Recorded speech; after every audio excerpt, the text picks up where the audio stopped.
pour cette première partie, et donc de le faire sous forme d'interview avec un certain nombre de questions-réponses que l'on va animer là pour les 20 prochaines minutes.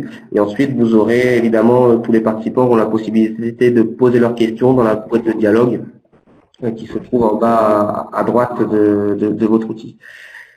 Alors, Fabrice Bonifay, merci de nous avoir rejoints. Peut-être quelques mots pour vous présenter, puis pour nous dire les ODD, qu'est-ce que c'est pour vous, quelles sont les nouveautés par rapport aux OMD. Oui. Écoutez, bonjour à tous. Oui, je suis en charge effectivement du développement durable pour l'ensemble du groupe Bouygues et président du C3D, comme vous l'avez dit. Et pour nous, les ODD, c'est un guide en fait. C'est un guide pour mettre en place les feuilles de route de développement durable dans les entreprises, de manière à ce qu'elles soient plus pertinentes, parce que centrées sur les vrais enjeux mondiaux. C'est aussi bête que ça. Aujourd'hui, les ODD, ça a permis d'améliorer ce qu'on appelle la matérialité des enjeux, c'est-à-dire de travailler en priorité sur ce que l'humanité considère comme le plus urgent à mettre en place pour les toutes prochaines années.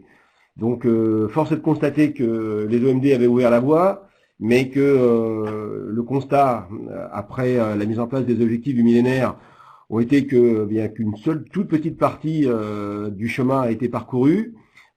Hélas, les États n'ont pas véritablement joué le jeu, à part 3 ou 4 d'entre eux sur les sommes qui étaient promises, n'ont pas été au rendez-vous. Je crois qu'il n'y a que 4 États qui ont respecté leurs engagements de pourcentage de PIB reversé au développement, ce qui est dramatiquement insuffisant.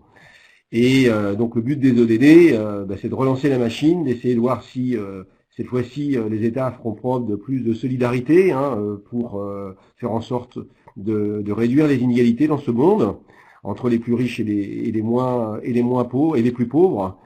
Et en tout cas, la feuille de route est parfaitement claire, les enjeux sont parfaitement définis dans tous les domaines.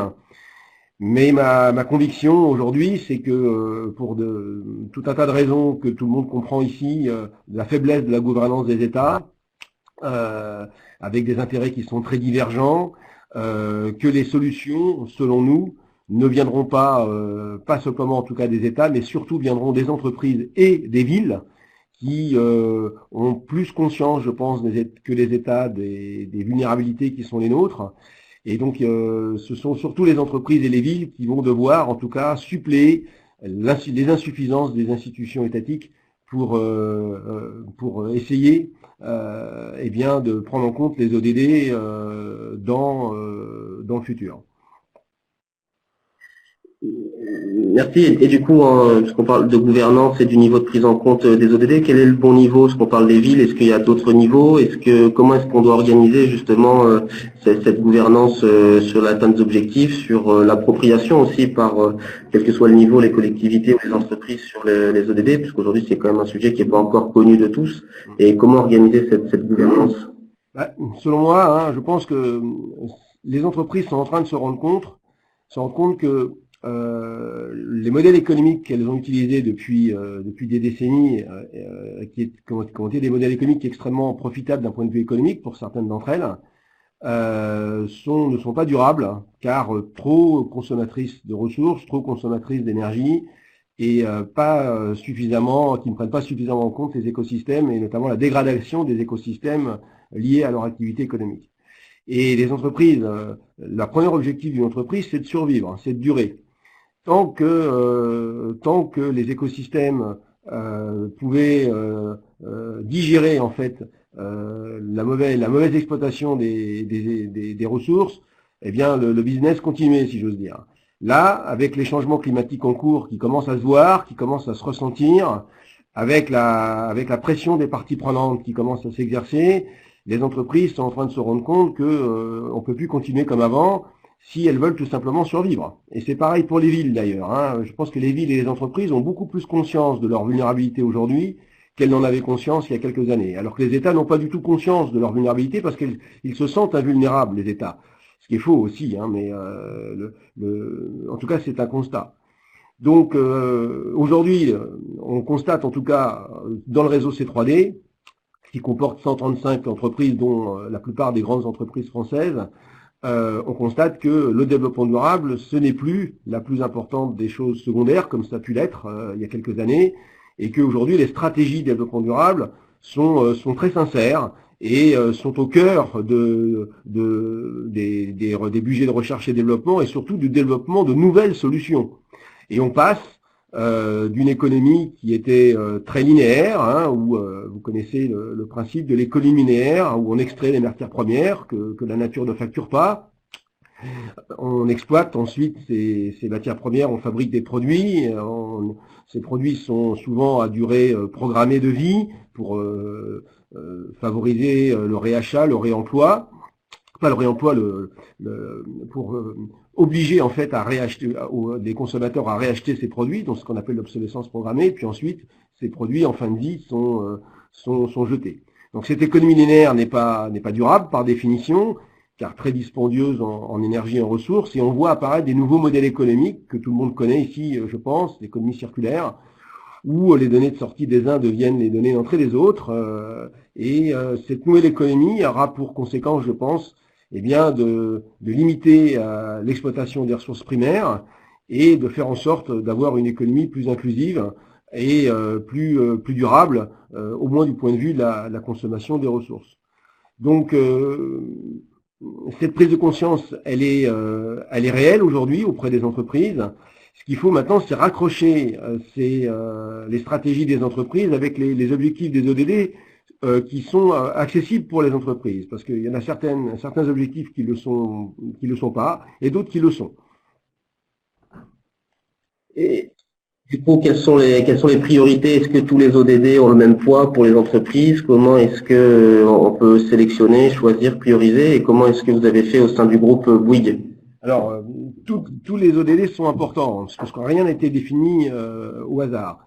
En revanche, le levier d'action pour les entreprises est très différent d'un ODD à l'autre, et je vais vous donner quelques exemples. Alors, sur l'objectif numéro 1, éliminer la pauvreté, bon, c'est des objectifs. Les objectifs sous-jacents, c'est surtout le problème des États qui doivent accepter enfin de contribuer à l'effort de solidarité qui est demandé. C'était le même constat pour les objectifs du millénaire.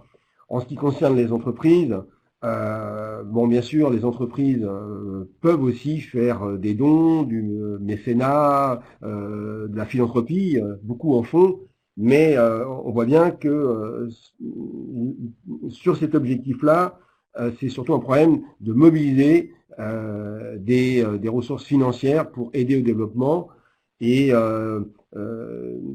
c'est difficile pour les entreprises d'agir concrètement au-delà de faire des dons financiers. En revanche, à partir de l'objectif numéro 2, il y a vraiment des choses que les entreprises peuvent faire tout à fait concrètes. Alors, en ce qui concerne Bouygues, sur la partie alimentaire, on n'est pas du tout dans ce domaine-là. On est, nous, dans les constructions des infrastructures, le bâtiment, les routes. Donc, on a peu d'objectifs affichés sur cette partie, la réduction du gaspillage et l'accès à la nutrition, etc. Parce que c'est pas notre domaine, c'est plus le domaine d'entreprise de la grande distribution ou de l'agriculture. Donc, on n'a pas d'objectif spécifique là-dessus, au-delà d'objectifs internes de réduction du gaspillage alimentaire. En revanche, à partir de l'objectif numéro je vais vous donner directement les objectifs les plus importants pour nous. Le numéro 6, c'est de garantir l'accès à tous aux services d'alimentation, d'eau et d'assainissement gérés de façon durable. Donc, on commence à travailler, nous, sur des systèmes de bâtiments qui produisent leur propre eau par rapport aux intrants eau pluviale ou au traitement in situ des eaux grises, pour réinjecter dans le réseau du bâtiment une eau de service nettoyée, non pas pour la consommer, mais au moins pour les sanitaires, le nettoyage ou l'arrosage. Ça, c'est des choses qui étaient impossibles à faire il y a quelque temps et qui sont aujourd'hui, les technologies sont très peu onéreuses pour faire ceci, et ça permet à faire d'avoir des bâtiments qui ne sont pas simplement consommateurs d'eau directement issue du réseau, mais qui s'autonomisent un peu en réutilisant l'eau dans le bâtiment et en stockant l'eau pluviale, les eaux pluviales lorsqu'il pleut, et en les restituant ensuite en tant que de besoin au bâtiment. Donc ça, ce type d'ouvrage aujourd'hui existe déjà en Europe, et c'est surtout des ouvrages qui pourront, enfin des technologies qui pourront être très très utiles dans les zones à stress hydrique fort et tous les pays qui sont en stress hydrique. Donc ça, c'est des technologies qui sont aujourd'hui matures et qui fonctionnent. Sur l'objectif numéro 11, faire en sorte que les villes et les établissements humains soient ouverts à tous, sûrs, résilients et durables, on a développé donc un modèle chez Bouygues qui s'appelle Urbanera, qui est un modèle de développement urbain selon le concept de l'offre intégrée. Alors, quelques mots pour expliquer ce qu'est l'offre intégrée. L'offre intégrée, c'est de pouvoir, dans une ville, lorsqu'il y a des projets d'aménagement, de faire fonctionner les différentes fonctionnalités de la ville ensemble pour trouver des solutions combinées. Alors, quelques exemples. Vous savez que dans les villes, les citoyens produisent des déchets. Ces déchets sont pour un tiers des déchets organiques. Ces déchets organiques, aujourd'hui, il y a beaucoup de villes dans le monde qui opèrent des collectes sélectives. Ces déchets organiques peuvent être rassemblés dans la ville et mis dans des méthaniseurs pour produire du biométhane qui peut être injecté dans un circuit de gaz de ville qui existe, ou pour produire de l'électricité avec des turbines, ou de la cogénération chaleur et électricité. Ça, c'est des choses aujourd'hui qui fonctionnent dans des villes très pauvres, notamment en Inde, mais aussi qui fonctionnent dans les pays industrialisés, ce qui évite en fait de gaspiller cette ressource énorme de déchets organiques, car 33% des déchets produits dans les villes sont organiques et donc sont réutilisables. Une autre idée, c'est de récupérer, bien sûr, les calories des réseaux d'assainissement. Alors ça, c'est vrai pour les villes. Dans tous les pays du monde, il y a des calories dans les réseaux d'assainissement. Certaines villes ont besoin de chaleur, pas toutes, notamment les villes de l'hémisphère nord. Cette chaleur peut être récupérée sur ces réseaux d'assainissement pour pouvoir être ensuite pouvoir chauffer de l'eau potable, donc faire l'eau chaude sanitaire, ou chauffer des piscines, ou chauffer des serres agricoles. Ça, c'est des choses qui sont possibles. Aujourd'hui, on a aussi développé une technologie chez Bouygues qui s'appelle la route solaire, Wattway. Ça, c'est des technologies qui sont intéressantes pour les pays en voie de développement.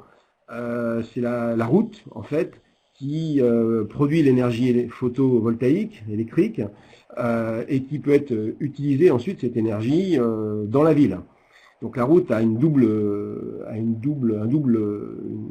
fonction, une fonction de route classique et une fonction de panneau solaire photovoltaïque. Et alors, nos concurrents, d'ailleurs, ont récemment élaboré un produit similaire, mais eux, ils ont choisi de faire de la chaleur, donc d'utiliser la route comme panneau solaire thermique, cette fois-ci, et produire de l'eau chaude sanitaire en utilisant la route comme panneau solaire, ce qui est aussi une façon d'utiliser la route d'une manière différente.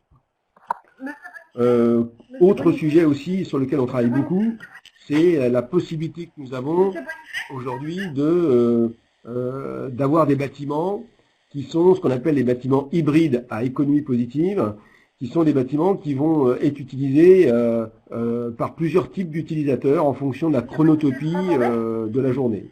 Alors je m'explique. Vous avez un bâtiment, par exemple une école, vous avez un bâtiment, un collège, vous avez un siège social d'une entreprise ou un bâtiment public. Ce bâtiment, il est utilisé aux heures de bureau classique par l'utilisateur principal. Et quand l'utilisateur principal n'en a plus l'usage, c'est-à-dire que les horaires sont terminés, eh bien, ce bâtiment est pour tout ou partie du bâtiment ouvert à d'autres types d'utilisateurs, de manière à maximiser le taux d'usage. Alors ça nécessite bien sûr en termes de sécurité, de porosité du bâtiment, des dispositions particulières bien sûr, mais ça permet en fait d'éviter d'avoir des bâtiments qui sont sous-utilisés, comme c'est souvent le cas partout dans le monde. Donc ça nécessite une architecture et puis une conception particulière, mais on peut assez facilement doubler la durée d'utilisation d'un ouvrage aujourd'hui grâce à ce type de conception. C'est ce qu'on appelle les bâtiments hybrides à économie positive. Et grâce à cela, eh bien, ça permet à des utilisateurs secondaires ou tertiaires d'avoir accès à des infrastructures qu'ils ne pourraient pas se payer si, bien entendu, le bâtiment n'était pas conçu de cette manière-là. Donc c'est extrêmement inclusif et c'est un modèle de conception qui est tout à fait intéressant, notamment pour les pays en voie de développement, qui sont souvent sous-équipés en matière d'infrastructure. Et si les maîtrises d'ouvrage demain acceptaient de concevoir tous leurs bâtiments avec cette approche-là, eh bien, ça permettrait d'avoir des bâtiments qui seraient beaucoup plus utilisés qu'ils ne le sont réellement. Moi, je vais souvent en Afrique et je vois qu'il y a beaucoup de bâtiments qui sont complètement sous-utilisés, car utilisés simplement par un seul utilisateur.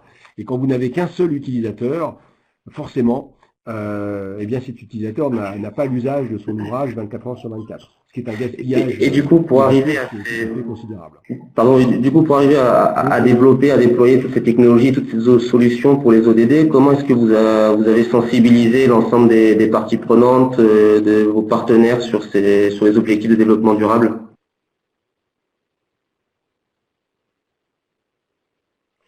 En fait, il faut être parfaitement clair. Les objectifs durables ne seront pris en compte par les entreprises que si c'est pour elles des opportunités de business.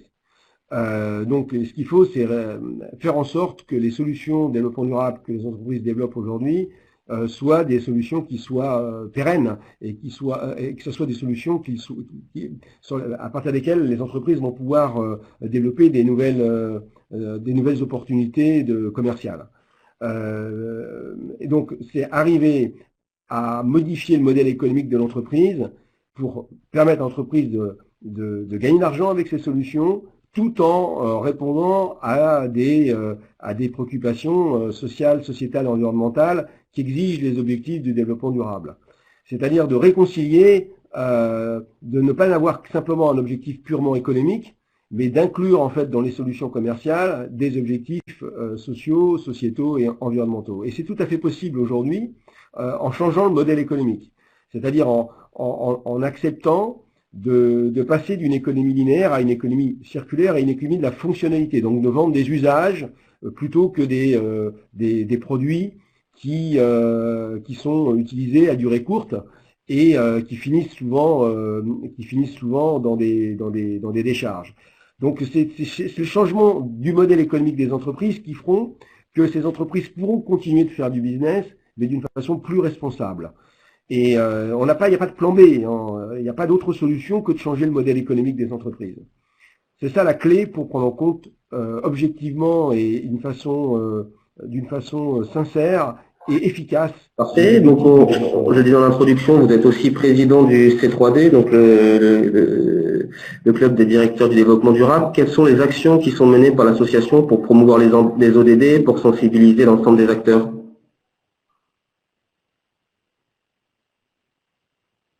Alors, la première action, c'est les changements climatiques. Aujourd'hui, il y a une obligation, une responsabilité morale des entreprises d'aller vers une économie bas carbone. Et le premier objectif, on a maintenant moins de 30 ans pour que l'humanité divise par 3 ses émissions de gaz à effet de serre, pour limiter, vous le savez, le climat, l'augmentation de la température à moins de 2 degrés. Donc toutes les entreprises responsables ont des plans de climat qui sont mis en place, donc qui consistent en fait à décarboner leur modèle d'affaires et à découpler les émissions de gaz à effet de serre de leur chiffre d'affaires. Donc et ça s'est jamais fait depuis le début de l'ère industrielle. Donc les solutions bas carbone foisonnent aujourd'hui.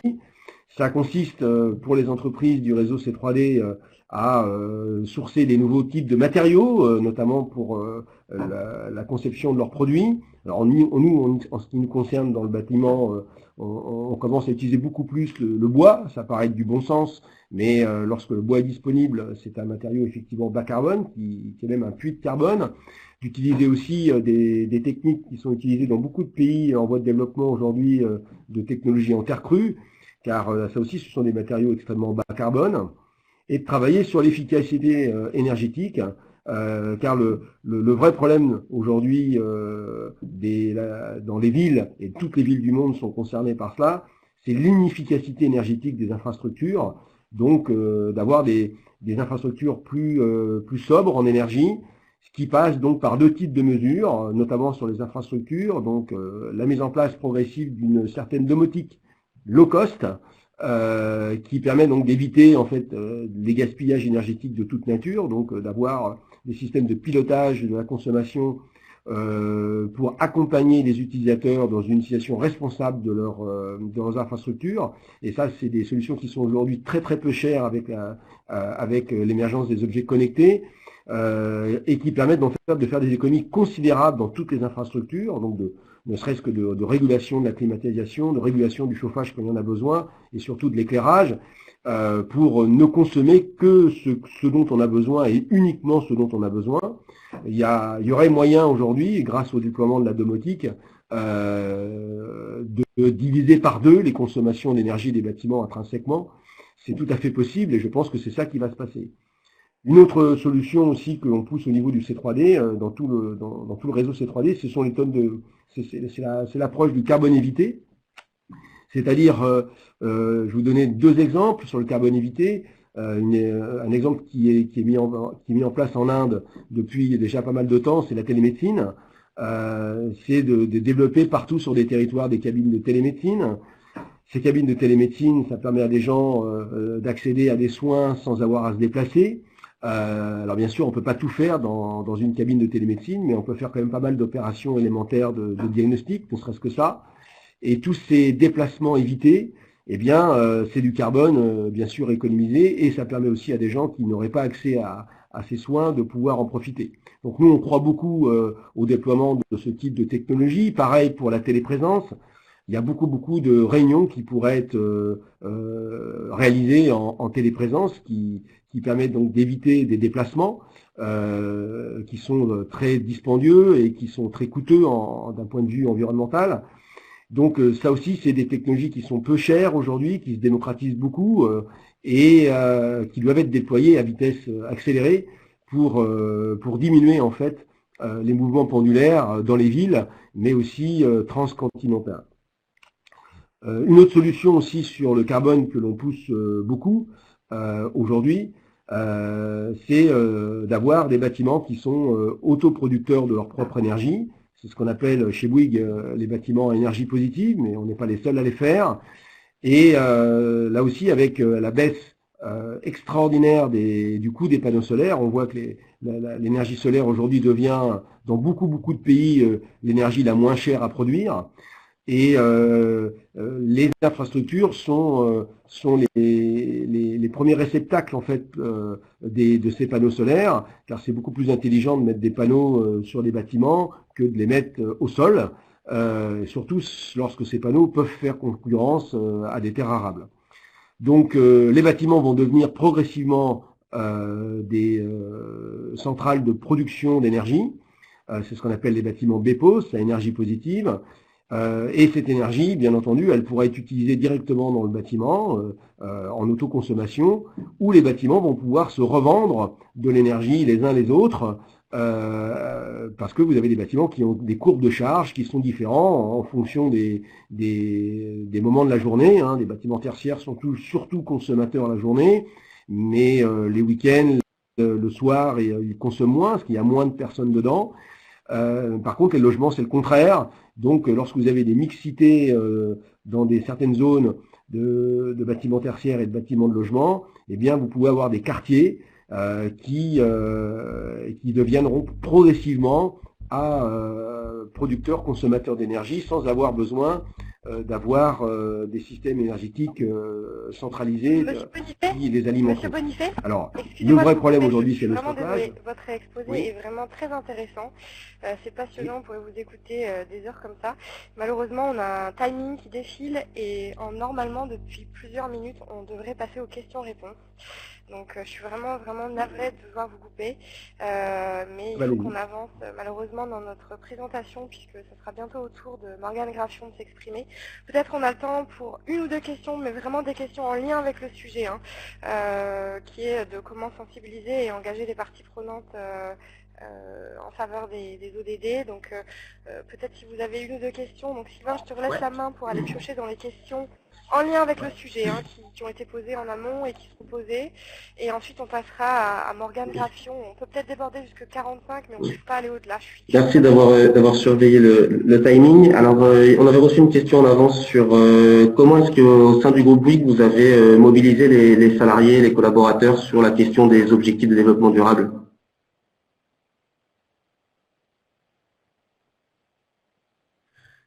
En fait, sur les objectifs d'aider, on les a sensibilisés via nos enquêtes, je vous l'ai dit, de matérialité. Et donc, on a interrogé nos parties prenantes et parmi les parties prenantes, il y a les salariés.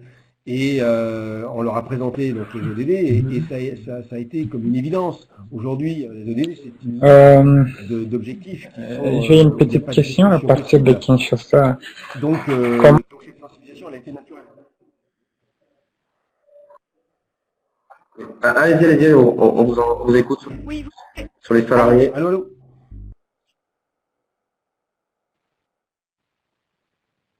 Oui, donc une fois qu'on a présenté aux salariés les objectifs de plan durable, naturellement, les salariés ont demandé à ce que les initiatives du groupe, les budgets de R&D, les solutions commerciales issues de l'open innovation ou de l'entrepreneuriat prennent en compte les ODD sur lesquels on estime avoir un levier. Et pour les salariés, et comme pour, j'espère, la plupart d'entre nous, les ODD, c'est quand même du bon sens. Mais la difficulté, c'est d'organiser des réponses concrètes à des... Alors, il y avait une autre question qui avait été posée sur comment est-ce que vous mobilisez les populations locales sur l'atteinte des objectifs de développement durable.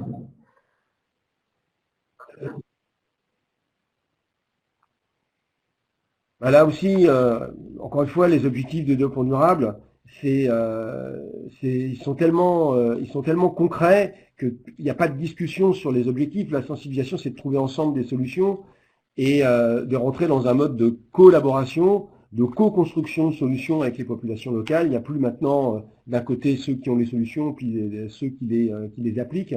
Donc en ce qui nous concerne, partout dans les 85 pays dans lesquels on opère, on travaille maintenant depuis pas mal d'années sur des principes de concertation pour co-construire avec les populations locales qui sont autour de nos ouvrages, eh bien, de prendre en compte leur avis, de prendre en compte leurs problématiques, leurs souffrances, pour essayer, autant que faire se peut, d'inclure dans nos solutions leurs préconisations.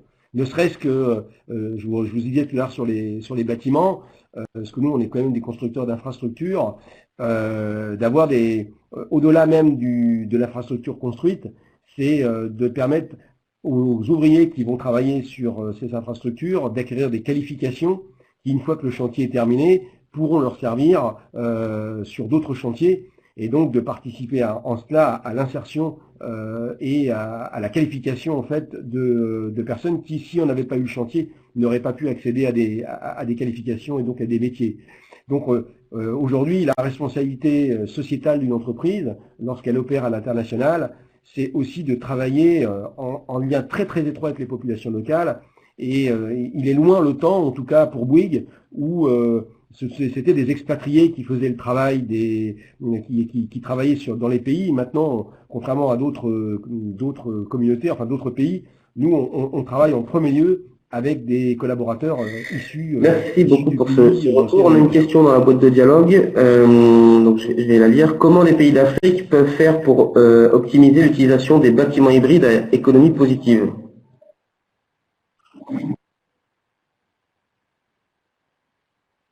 Ben ça, c'est un problème de cahier des charges, tout simplement. C'est-à-dire qu'en fait, les bâtiments hybrides à économie positive, il faut que les maîtrises d'ouvrage, publiques et privées, comprennent qu'elles ont tout intérêt en fait à mettre dans leur cahier des charges que le bâtiment doit devenir hybride. Je vous donne un exemple. Lorsque vous avez une maîtrise d'ouvrage, par exemple une banque, ou par exemple une grande entreprise qui veut faire son siège social ou son usine dans un pays, quel qu'il soit, eh bien, aujourd'hui, si en conception, c'est très facile de dire, voilà, il y a une partie du bâtiment qui va être sanctuarisée, c'est-à-dire sur lesquelles il n'y aura qu'un seul utilisateur pour des raisons qu'on peut comprendre qui sont évidentes de confidentialité, parce qu'on ne peut pas non plus faire en sorte que le bâtiment soit utilisé par des utilisateurs secondaires dans certaines zones du bâtiment. Ça paraît tout à fait évident, mais il y a tout un tas de zones dans le bâtiment qui sont des zones dites mixtes. Je pense aux restaurants d'entreprise, à des salles de réunion, à des parkings, à des salles polyvalentes, qui sont des zones pour lesquelles l'entreprise peut, sans problème, laisser accès lorsqu'elle n'en a pas l'usage. Donc ça nécessite bien sûr une conception particulière, mais qui, lorsque c'est pris très en amont, ne coûte pas cher. Et non seulement ça coûte pas cher, mais ça va permettre à cette entreprise ou à cette collectivité, ça va lui rapporter de l'argent, parce que bien sûr, ces infrastructures, soit elles seront mises gracieusement à disposition de parties prenantes, soit pour certaines infrastructures, elles pourront être sous-louées à certains moments. Eh bien, on a fait certaines projections. Hein. Si tous les bâtiments avaient été conçus comme cela, et c'est quand même du bon sens, eh bien, le besoin en infrastructure pourrait être nettement diminué. Donc, ces bâtiments hybrides à économie positive, ils sont pas plus chers que les autres. Non seulement ils sont pas plus chers, mais ils rapportent de l'argent, ils rapportent des richesses à la maîtrise d'ouvrage qui le conçoit. Donc ça, c'est un réflexe qu'il faut que les maîtrises d'ouvrage aient aujourd'hui. Il est possible de construire un bâtiment qui sera plus partagé entre les différentes parties prenantes qui vont sur une zone. Merci beaucoup. Et donc, dernière question qu'on avait reçue également à l'avance dans l'ordre des inscriptions. Quel dispositif de communication le groupe Bouygues a-t-il mis en place sur les ODD pour communiquer auprès de ses parties prenantes?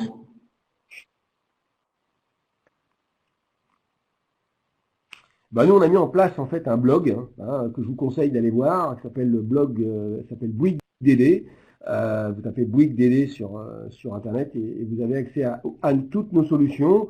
Alors, il y a ce dont je vous ai parlé, Wattway, les bâtiments BEPOS, bâtiments énergie positive, des lampadaires intelligents, notamment qui permettent donc dans les zones défavorisées d'avoir un lampadaire qui remplace 7 usages, et notamment l'accès à l'Internet pour dans des villes ou des hotspots Wi-Fi, ça c'est important. Donc on a une quarantaine de solutions, notamment aussi des solutions de social business dans le bâtiment, avec des bâtiments ultra sociaux qui coûtent très peu cher à construire ou en autoconstruction. Donc ces solutions sont présentées sur ce site, ce qui permet donc à nos parties prenantes de comprendre que une entreprise n'est crédible dans sa réponse aux ODD qu'au travers ses actes, qu'au travers ses solutions commerciales, qu'au travers ses produits. Le reste, c'est du blabla. Une entreprise ne sera crédible qu'au travers ses solutions. Et si nous, on a choisi de répondre. Parfait. Merci beaucoup pour cette première partie qui était très riche en exemples concrets. Et donc, on retiendra qu'il est évidemment fondamental de sensibiliser l'ensemble des parties prenantes des entreprises pour que les objectifs de développement durable avancent. On a vu la nécessité de mobiliser les populations locales, mais aussi les collaborateurs qui étaient plutôt réceptifs. On a vu aussi la nécessité de mobiliser les parties prenantes publiques, les acteurs publics qui sont responsables ou qui décident par exemple de l'aménagement des villes et qui peuvent avoir une influence forte sur la mise en œuvre des objectifs de développement durable en changeant par exemple les cahiers des charges des appels d'offres publics. Donc merci Fabrice Bonifay pour cette intervention. Alors deuxième partie,